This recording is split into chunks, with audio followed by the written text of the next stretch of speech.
नमस्ते जी। स्वागत है आपका हमारे YouTube चैनल परीक्षा भक्ति सार में। गणनायक गणपति गजे, गिरिजा पुत्र गणेश, सर्वसिद्ध स्वामी सुकवि शंकर सुमन सुरेश। किसी भी पूजा पाठ या शुभ काम में स्वास्तिक का बहुत महत्व है। सर्वप्रथम स्वास्तिक भी बनाया जाता है। स्वास्तिक को लाल रंग की रोली से भी बनाया शुभ माना जाता है। स्वास्तिक का बहुत महत्व है। कोई भी काम का प्रारंभ करने से पहले हम स्वास्तिक को घर में बनाते हैं। इसी पर एक आधारित कथा है कि स्वास्तिक की उत्पत्ति हुई कैसे।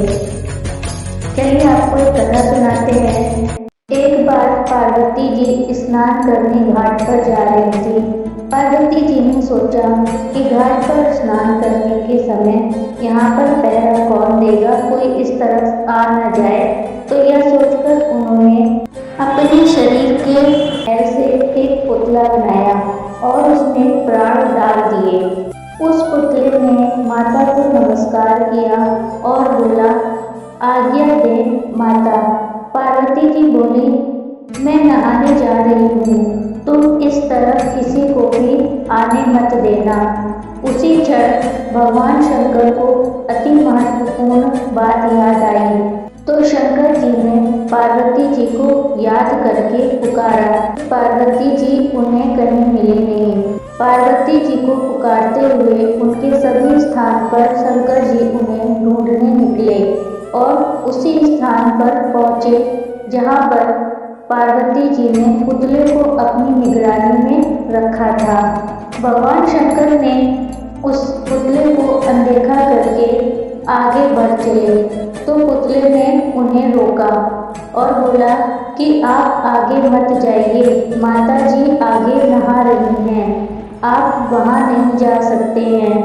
तो भगवान शंकर बोले, तुम कौन हो, उनके पुत्र कैसे हो गए और वो तुम्हारी माता कैसे हो गई। उस पुतले ने उत्तर दिया, मुझे यह सब नहीं पता है, मैं तो अपनी माता के आदेश का पालन कर रहा हूँ। उन्होंने ही मुझे आज्ञा दी है कि उस स्थान पर मैं किसी को भी नहीं जाने दूँ, इसलिए आप आगे नहीं जा सकते हैं। पुतले ने शंकर भगवान का रास्ता रोक लिया और उनके सामने जाकर खड़ा हो गया। शंकर भगवान ने आगे जाने का प्रयास किया परंतु नहीं जा सके। तो पुतले ने बोला, आपको आगे जाने के लिए मुझसे युद्ध करना होगा। यदि आप मुझसे जीत गए तो आप आगे जा सकते हैं और यदि मैंने आपको पराजित किया तो आप आगे नहीं जा सकेंगे। इस बात पर भगवान शंकर से उस पुतले का युद्ध होने लगा और काफी देर युद्ध चलता है।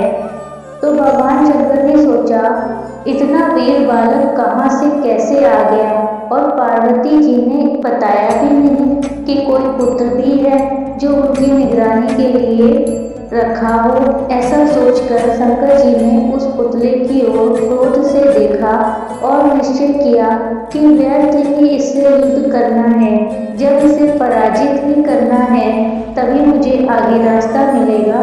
ऐसा सोचकर शंकर जी ने उस पुतले रूपी बालक का सिर काट के धड़ से अलग कर दिया और आगे बढ़ गए। तभी उधर से पार्वती जी भी स्नान करके वापस आ ही रही थी। उन्होंने देखा शंकर जी आ रहे हैं, वहीं पर उनका बनाया हुआ पुतला भी अचेत अवस्था में पड़ा था। अब पार्वती जी ने शंकर जी की तरफ ध्यान न देकर उस पुतले के शोक में जोर जोर से चीख चीख कर रोने लगी और विलाप करने लगी, मेरा पुत्र, इसे क्या हो गया, मेरा पुत्र, वियोग करते हुए रो रही थी। तब शंकर जी बोले कि ये आपका पुत्र कैसे हो सकता है, नंदी भी हैं और सभी भक्त आपके पुत्र ही हैं, आप सबकी माता हो। परंतु पार्वती जी नहीं मानी और गुस्से में बोली, ये पुत्र मेरा है, मैंने अपने जब तब से इसकी उत्पत्ति की है, इसलिए ये मेरा पुत्र है, मुझे यही पुत्र चाहिए। अब आप कैसे भी करके इस पुत्र को जीवित कीजिए, आपको इसे प्राण देने ही होंगे, इसे आप जीवित करिए। पार्वती जी अपनी जिद के आगे कुछ भी समझना नहीं चाह और ना ही कुछ बोल रही थी, बस यही कहे जा रही थी कि आप इसे जीवित करिए। पार्वती जी शंकर जी से बोली, यदि आप इसे जीवित नहीं करेंगे तो कुछ न कुछ अनर्थ हो जाएगा।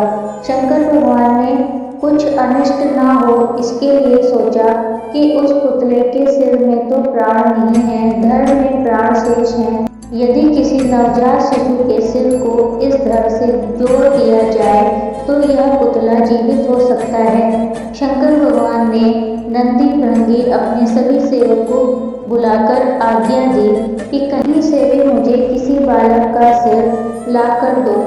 ऐसा बालक जिसका मुंह अपनी माँ की ओर ना हो, उस बालक की पीठ अपनी माँ की ओर हो, ऐसे बालक का सिर लेकर आना होगा। शंकर जी के सभी सेवक ऐसे नवजात शिशु के सर को ढूंढने के लिए इधर उधर भटकते रहे, परंतु उन्हें कहीं भी ऐसा नवजात शिशु नहीं मिला। तो वो निराश होकर वापस आ गए और शंकर जी से बोले कि प्रभु, हमें कहीं पर भी ऐसे बालक का सिर नहीं मिला। फिर भी शंकर जी ने उन्हें आदेश दिया, कहीं से भी ढूंढ कर लेकर आओ, बिना सिर लाए वापस मत आना। तब सेवक ने देखा कि एक हथनी का बच्चा एक तरफ पड़ा है और हथनी अपने बच्चे की तरफ पीठ करके पड़ी थी। उन्होंने आकर शंकर जी को बताया तो शंकर जी ने कहा, जाकर उसी का सिर ले आओ।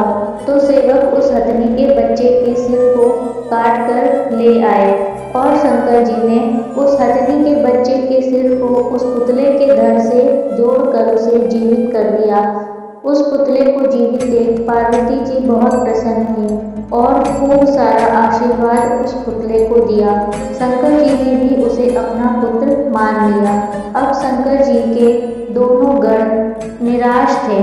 शंकर जी ने निराशा का कारण पूछा तो सेवक बोले, हम उस बच्चे के धड़ की पीड़ा को नहीं देख सकते, वो हमसे नहीं देखा जा रहा है। तो शंकर जी ने कहा, चलो मुझे वहाँ दिखाओ। उस स्थान पर पहुंचकर देखा तो रक्त की धार बह रही थी और धड़ अचेत अवस्था में चार पैर फैलाकर पड़ा है। जिस तरह से स्वास्तिक बनता है उसी रूप में वो धड़ पड़ा हुआ था, लाल रंग से वो बन चुका था। शंकर जी ने उसे आशीर्वाद दिया कि ये स्वास्तिक के रूप में पूजा जाएगा, इसकी भी पूजा होगी, क्योंकि उसका धड़ रक्त से सना हुआ था, इसलिए स्वास्तिक भी लाल ही बनाया जाता है। इसलिए मंगल कार्य में स्वास्तिक बनाए जाते हैं, शुभ होता है। धड़ को स्वास्तिक का रूप बनाकर उसकी पूजा होने लगी। शुभ कार्य आरंभ करने से पहले स्वास्तिक का चिन्ह बनाकर पूजा करते हैं। ऐसा करने से कार्य सफल होता है। स्वास्तिक कल्याण और मंगल करने वाला होता है।